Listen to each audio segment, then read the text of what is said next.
بات یہ ہے کہ ہم جس طرح کہ میں ایک مختصر سا تعارف کروایا، مثبت قربانیاں یاد رکھنی پڑیں گی۔ قربانی قربانی ہوتی ہے، اپنوں کی شہادتیں لاشیں اٹھانا، قربانی دینا۔ کیا آپ کو یقیناً کہیں نہ کہیں اپنوں میں سے بھی غیروں میں سے بھی اپروچ بھی کیا گیا ہوگا، اکسایا بھی گیا ہوگا؟ تو اس وقت یہ فیصلہ کرنا کہ پرامن رہنا اور معاملات کو اٹھانا تو بنتا ہی ہے، اداروں کے آگے، حکومت وقت کے آگے، مگر وہ لمحہ آج ہم اتنے عرصے بعد دوبارہ یاد کر رہے ہیں، کیونکہ قوم کو دی گئی قربانیاں بھی یاد دلانا ضروری ہے۔ اور جو اپنے شہیدوں کو بھول جاتے ہیں، قربانیاں دینے والوں کو بھول جاتے ہیں، وہ قوم کبھی ترقی نہیں کیا کرتی۔ کچھ مختصر سا وہ جو ایک سانحہ گزرا، اس حوالے سے کچھ بتائیں گے؟ اعوذ باللہ من الشیطان الرجیم، بسم اللہ الرحمن الرحیم، صلی اللہ علیہ محمد۔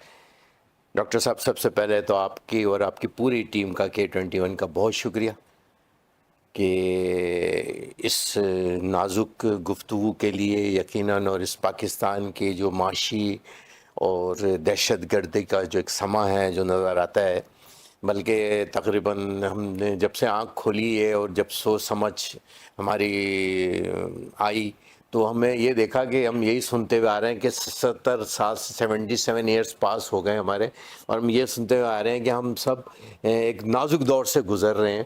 اور ایک بات آج تک یہ سمجھ میں نہیں آئی ڈاکٹر صاحب کہ یہ نازک دور صرف ہمارے لیے کیوں ہے، ہمارے عوام کے لیے کیوں ہیں، اور یہ اشرافیہ کے لیے کیوں نہیں ہے؟ یہ ایک سوال جو ہے وہ اکثر ذہن میں گھومتا ہے اور اس کی تلاش میں لگے ہوئے ہیں۔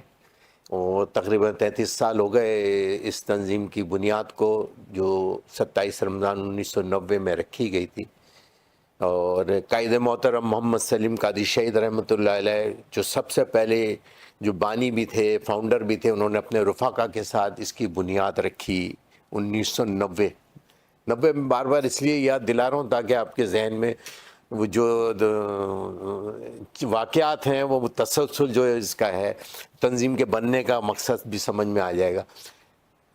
قائد محترم نے اپنے رفقا کے ساتھ جب بنیاد رکھی اور اس کے بعد انہوں نے کام کو شروع کیا، تو اس وقت کے حالات، اس کے سینیریو میں اگر آپ دیکھیں تو دہشت گردی عروج پہ تھی، بم دھماکے، علماء کی شہادتیں، پروفیسر، اسکول کے بچے، یعنی کوئی محفوظ نہیں تھا ان بم دھماکوں سے، ان کی دہشت گردی سے۔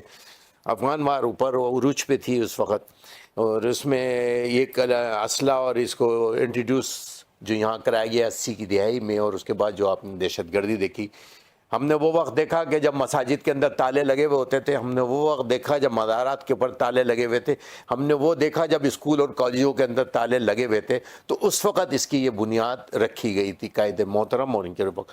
اور پہلی شہادت جو ہے، پہلی دکھ ہمارا جو ہم نے دیکھا اپنی آنکھوں سے، اور پاکستان کی تاریخ میں شاید ایسا کرفیو بھی نہیں لگا تھا جب میرے قائد محترم کی شہادت ہوئی 2001 کے اندر، اور ان کے ساتھ 5 جنازے اٹھے تھے۔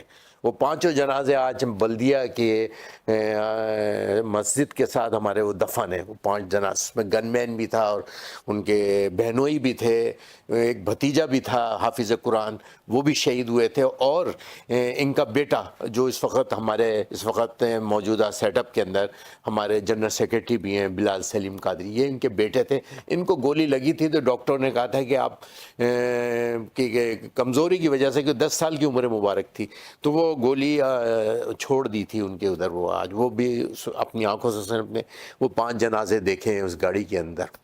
یہ تھا پاکستان ہمارا، جس کے لیے 22 لاکھ جانوں کی قربانی دے کر ہم یہاں پر پہنچے تھے، جہاں شہادتیں تھیں، جہاں ٹرین اور یہ سارے معاملات۔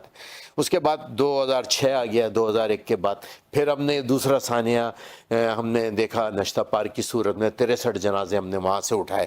ہماری پوری کابینہ، ہمارے سربراہ پیارے عباس قادری بھائی کی شہادت، اکرم قادری بھائی اور افتخار بھٹی بھائی کی شہادتیں، یہ سب شہادتیں ہوئیں، بیچ میں اور شہادتیں، ورنہ ان شہادتوں پہ تو آپ کا پروگرام ہی اینڈ ہو جائے گا۔ لیکن ان تمام تکلیف کے باوجود جو ایک سب سے بڑی اہم بات تھی ڈاکٹر صاحب، کبھی پاکستان مرد آباد کے نعرے نہیں لگائے، کبھی پاکستان کا جھنڈا نہیں جلایا، کبھی پاکستان کو پاکستان کے اداروں کو گالیاں نہیں دی. یہ خوبی تھی ہمارے قیادت کی, ہمارے بزرگوں کی تربیت کی, کہ جنہوں نے ہمیں ایک اصول سکھایا کہ کیا اصول ہوتا ہے. جنگ کے بھی اصول ہوتے ہیں, اور وہ قرآن بھی ہمیں پکار کی اصول بتا رہے ہوتے ہیں.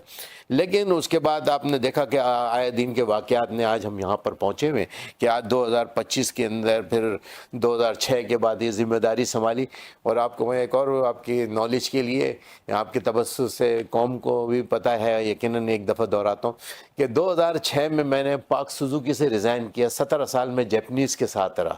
تو ان کا ماحول بھی مجھے وہ تھا, وہ جنہوں نے ہمارے بعد جنگ جیتے, ملک آزاد ہوا ان کا. آج وہ ملک کہاں پر ہے اور ہم پاکستان کہاں پر ہے. ہمارا نازک دور نہیں ختم ہو رہا, ان کا شاندار دور اختتام نہیں ہو رہا نا. تو یہ تھی تعلیم, ایجوکیشن, جو ہماری ٹاپ پرائرٹی میں کسی کی بھی نہیں ہے. ہم نے آج آپ کراچی سے لے کے خیبر تک چلے جائیں یا آپ چلے جائیں, آپ تعلیم آپ کو کہیں نظر نہیں آئے گی, ایجوکیشن سینٹر نظر نہیں آئیں گی, یونیورسٹیاں آپ کو کہیں نظر نہیں آئیں گی. چند یونیورسٹیاں ہیں, اور جو حال ہے تعلیم کا آج, تعلیم بھی بک رہی ہے, صحت بھی بک رہی ہے, دنیا بک رہی ہے, ایمان بک رہا ہے, کیا کچھ نہیں بک رہا. کس موضوع پہ ہم گفتگو چھیڑوں میں, کیونکہ آپ کا پروگرام بھی مختصر ہے, ورنہ کہ ایک ہی موضوع اگر لے کر بھی چلیں تب بھی میں شاید آپ کا پروگرام شارٹ ہو جائے.